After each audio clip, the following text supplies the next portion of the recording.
everybody. Welcome to the Energy News Beat podcast. My name's Stuart Turley, President and CEO of the Sandstone Group. I'll tell you what, it has been a wild week for the news.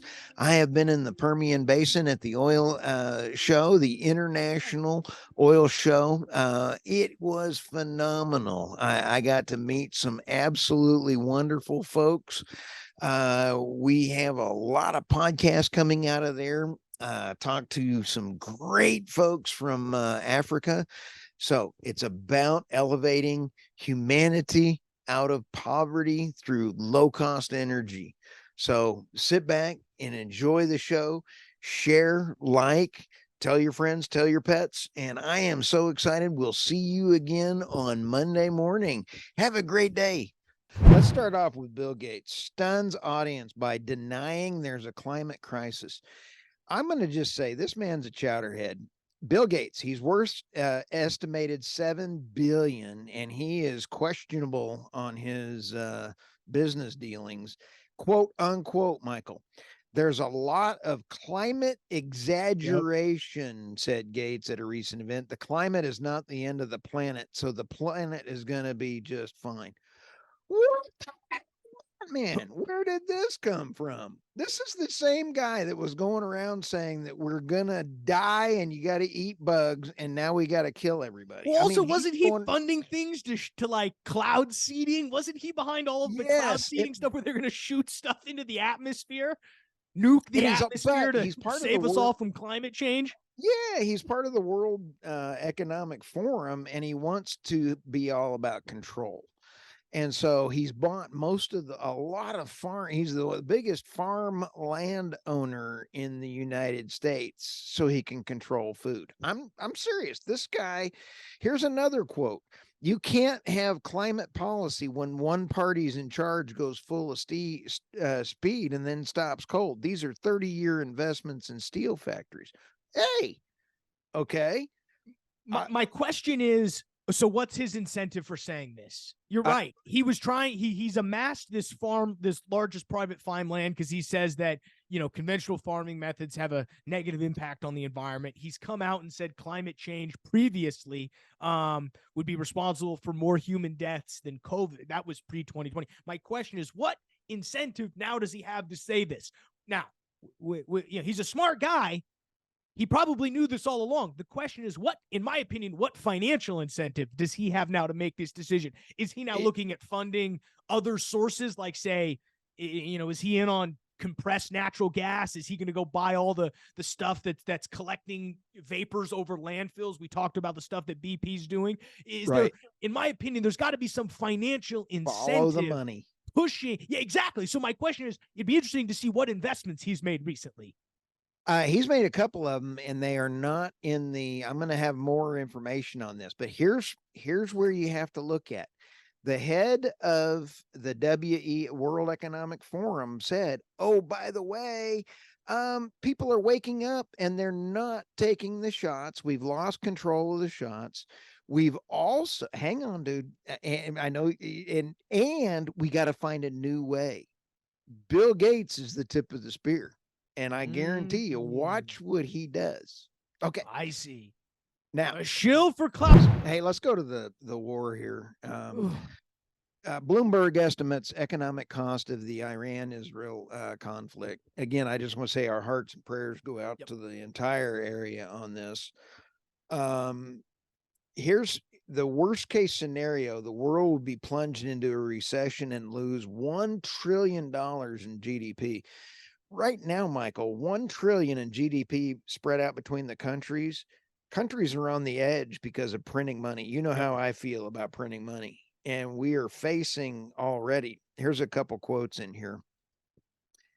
Bloomberg economics analyst. Let's see here. It is. Well, these three scenarios. No, hang on. Bear with me. Oh, the wider conflict the spreads, the more it impacts becomes global rather than regional. Conflict in the Middle East can send tremors through the world because the region is a crucial supplier of energy and a key shipping passage.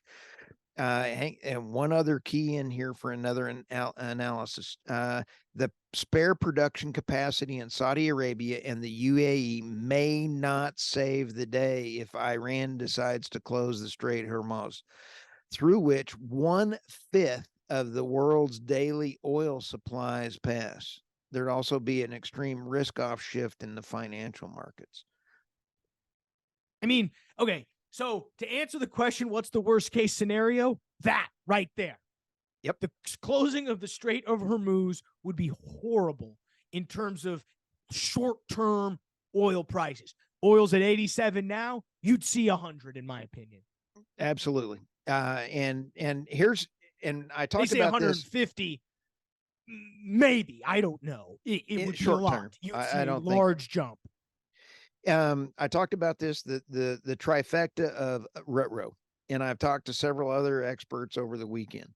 You have the one, if Israel takes out the export facilities for and the downstream capabilities in Iran, we have a chowderhead in Lindsey Graham. Senator Lindsey Graham called for the United States to do that. Yeah, that's criminal in my opinion. You want to put us in a war? Not criminal, but I mean, holy smokes! I read that, I got a shiver. I said, "Oh man, they want a nuclear war with Iran right now." He is the ultimate chowderhead. I'm sorry.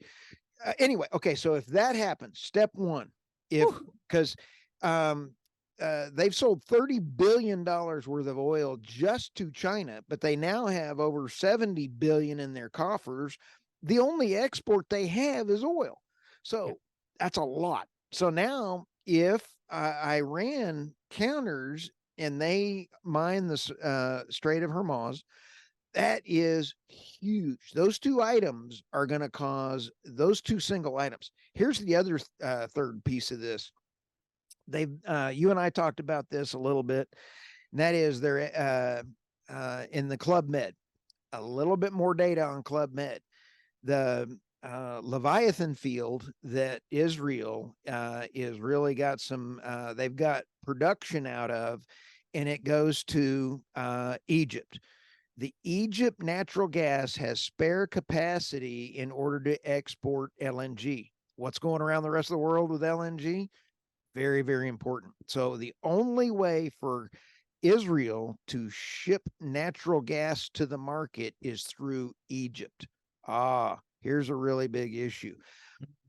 You have Turkey and Cyprus fighting over the border wall, like you and I talked about for years. It's now surfaced again. So if they're taking that off, Egypt is going to lose 20% of their energy, which is done by natural gas. Wow. I mean, all of those three things are like, holy smokes. COP28 in Dubai, climate negotiations at a crossroad. And I think China is probably right in the center of that crossroad, Michael. There's a cute cartoon there. And you look at 22, 23, 24, 25, 26, and then 28 is there. And you see people at the bar either trying to pick each other up. And now they're having, I'll take checks, bank order. Do you have any money? Is there money down there? What is going on this year? And that's because there's a great sequence of events in here, Michael, from COP27. And now we're coming down to COP28. With a leadership in the UAE be castaneated by legacy media, similarly the conclusion of COP28. Will it care? This is a hoot of an article, Michael. It's kind of like sitting there going, in COP28, another high carbon footprint farce. And they have the Saudi prince going to be there. They have Aramco going to be there. I got to get me a flight to Dubai to be there for this. Yeah, you This can is maybe a catch quote. a flight on John Kerry's private jet. We know that'll make we'll know that make a I few would appearances not out there. ever want to ride with Lurch. There is no way that I could ever get my ratty carcass on a plane with Lurch. The economist John Kenneth Galbraith once remarked, meetings are indispensable when you don't want to do anything. They're going to go over there and have ladies in the evening, and they're going to have nothing to talk about So because it's economies. Is your prediction that COP28 is it going to be a slight about face when it comes to setting these ambitious climate targets, or do you feel like there's all of this? I mean, because right now there's all this noise. This is the fourth story we ran that said, "Hey, COP28 might be a little different." Might be a little bit, you said MBS is going to be there. UAE is going to be there. There's a lot of people within the oil and gas business. They're going to be there and are giving a prominent voice. Do you see this as actually a shift in what's going to be the policies, quote unquote, that are going to come out of this? Or is this just a lot of noise around what will eventually just be the same old talking points? This Africa revolt against net zero. This is one of my passions about being a humanitarian and a legend in my own mind. Not only am I a legend, I am a humanitarian. And guess what I get to do tomorrow? I'm talking to Cyrus Brooks from he's going to be in Africa, and he's lining me up some African thought leaders and big dogs to talk about African stepping away from net zero. Africa's revolting against net zero, and I'll have more on it, but this article is really cool. Then at the COP26 summit, this one is actually in a thread again, Michael. You see how I wove that in there? The Breakthrough Institute, Michael Vaha Ramachand and Seaver Wang of the Breakthrough Institute observed, quote, no matter what advocates and policymakers say, these cheap renewables only scenario remain the theoretical and unproven for wealthy countries. Africans are tired of having high Belt and Road Initiative, high cost of capital, high cost of energy being forced on them because nobody's loaning them money for fossil fuels. And that drives me nuts. Sorry. It is, considering the fact that, they have 13% of the world's global gas reserves, which is only slightly less than the Middle East. I mean, think about it. Africa has the same amount of natural gas as the Middle East, and we can't allow them to unlock it. Why? Because we got to it first, and we had all our fun with oil, and now we all have. I mean, it's incredible to me to think the amount of natural resources that Africa has that they're really not able to be exploited. I love that, at one point they say the governments of Uganda and Tanzania say they intend to move forward with the projects regardless, arguing they can't afford not to exploit their natural resources while the world still runs on fossil fuels. I couldn't agree more. Absolutely. But I guarantee you, we as a world should pay more for oil coming out. But I know it's a world market. There needs to be an Africa only tax so that we pay for the energy transition by buying from them more expensive and then selling it internally for them at a lower price. I'm all in on that. Yeah, this is a great article. Thomas Fozzi over at The Unheard. Yes, there's a bunch of different quotes in here. You've got the Senegalese president, Macky Sall, who's also the president of the African Union. He's quoted in here basically saying that they've got no choice but to exploit the largest gas reserves. You've got the president or the former VP of Nigeria making the exact same argument. What's funny is everybody in Africa is on the same page. It's just us that for some reason can't get on their page. Oh, it's me. I'm all in, man. I'm a cheerleader. I'm like, yeah, you're not the one holding it back, though. But yes, I agree. Climate change is the number one problem of what? No nation? Very interesting. So according to preliminary results from the World Meteorological Organization, last month was the warmest September ever recorded around the world, the latest string of apparent temperature records. Nevertheless, despite the constant barrage of media attention given to the, quote, existential threat, the topic of climate change has still not reached the top of the agenda for many people, according to data from the Statista Consumer Insights.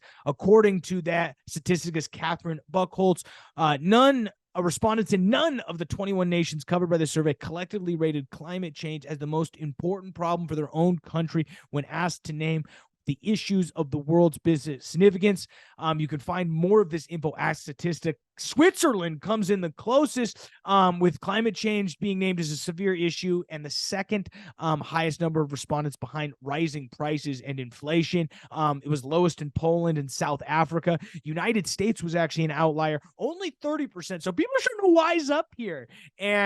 And no, I think it's interesting. We hear climate change is this existential threat, yet if you actually go poll to poll, person to person, there's other things, specifically when we're in a time of heavy inflation, and we're in a time of high energy prices. A lot of that's driven this high inflation. It's not on the top of people's mind. And I think, again, as this comes, as inflation's not going anywhere, folks, energy prices are going to continue to stay high. I think you're only going to see this trend continue where, yes, climate change, I think people think it's important, but is it the most important issue surrounding them? Not clearly. And I think Statistica does a great job pointing that out. This story, farmers rejecting wind power projects to avoid massive cleanup costs, kind of also ties into that in Africa. This article is pretty amazing. There's a lot of farmers out there rejecting offers to host wind turbines to avoid being left with a massive cleanup cost after these things grind to a halt. At first blush, being paid an annual license fee of $10,000 to $25,000 per turbine sounds very, very good. I'll tell you what, the 600,000 plus of demolishing and removing a single turbine, all of a sudden goes, holy smokes, that is a real problem. Who's going to pay that at the end of the 25-year contract?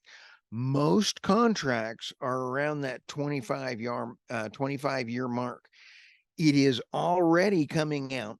On my way to Abilene, I've been seeing all the time when I'm coming to the office here in Abilene, you see a wind farm and it's got the smaller turbines on it. And I can guarantee you it's been abandoned. It just sits there and all the blades are coming off of it and it's sitting there and it's no longer fiscally capable of sustaining itself. And the electrical companies are not able to go out and increase rates. So they just sit there. Who's going to pay for those orphaned wind farms? This is despicable because it's not even planned. Everybody thought, oh, wind farms are going to last 30 years. I've been talking about this on the podcast a long time. Without tax subsidies, they're not fiscally responsible from day one. They are fiscally not even sustainable at about 8 years with tax subsidies, and they're starting to fail right around that point. And then rates have to go up, and so they're lucky if they make 10 years. So with that, if anybody has any different information on that, please contact me. So when you take a look at the rest of this story, the Vestastar wind farm project rejected by the landowners, and rightfully so. Now, when you take a look at what Cyrus and I talked about in Africa, they're concerned that these wind farms are going to come in, and it's even worse than that. It's because they're getting loans from the World Financial bank, and they sit back and they're higher interest rates, renewable only, and then who is going to clean these things up? It's not in the contract, so that's a huge problem.